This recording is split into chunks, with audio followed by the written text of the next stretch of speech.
Allahu Ekber! Suriyada hökumət və qiyamçılar arasındakı münaqişə getdikcə şiddətlənir. İndi Birləşmiş Ştatlar rəsmiləri Suriyanın kimyəvi silah obyektləri ətrafında canlanma müşahidə olunduğunu bildirirlər. Ekspertlər deyir ki, kütləvi qırğın silahlarından istifadə oluna biləcək müharibənin başlanması təhlükəli əlamətdir. Tim Brown globalsecurity.org veb səhifəsinin təhlükəsizlik analitikidir. O, sarin qazının ən öldürücü silahlardan biri olduğunu deyir. Əgər sizin bədəniniz bütünlüklə paltarla örtülməyibsə və qaz maskası geyməmisinizsə, o zaman bunun milyonda 2-3 hissəsi sizi öldürəcək. Bu sinir sistemini iflic edir. Sarin qazı təhlükəsi yeni deyil. 1995-ci ildə Tokyo metrosunda kult üzvləri bu qazdan istifadə edərək 13 nəfəri öldürüb.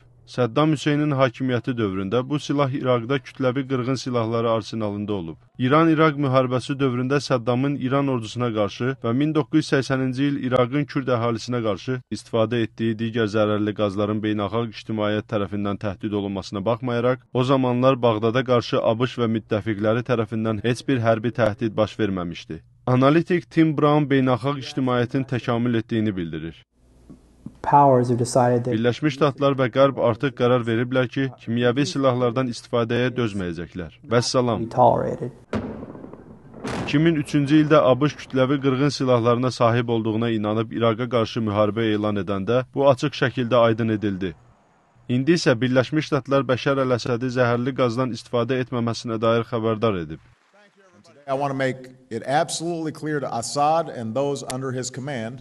Mən Əsədə və onun əmri altında olanlara açıq şəkildə bəyan edirəm ki, dünya sizə baxır. Kimyəvi silahlardan istifadə etmək tamamilə qəbul edilməzdir və əgər bu silahlardan istifadə etmək kimi faciəvi səhvə yol versən, bunun doğuracağı nəticələrə görə sən cavab verəcəksən.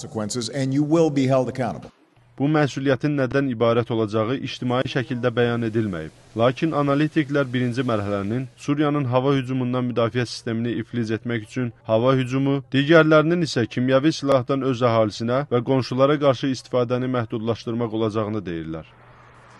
Vaşinqtondan Emin Kərimov, Amerikanın səsi.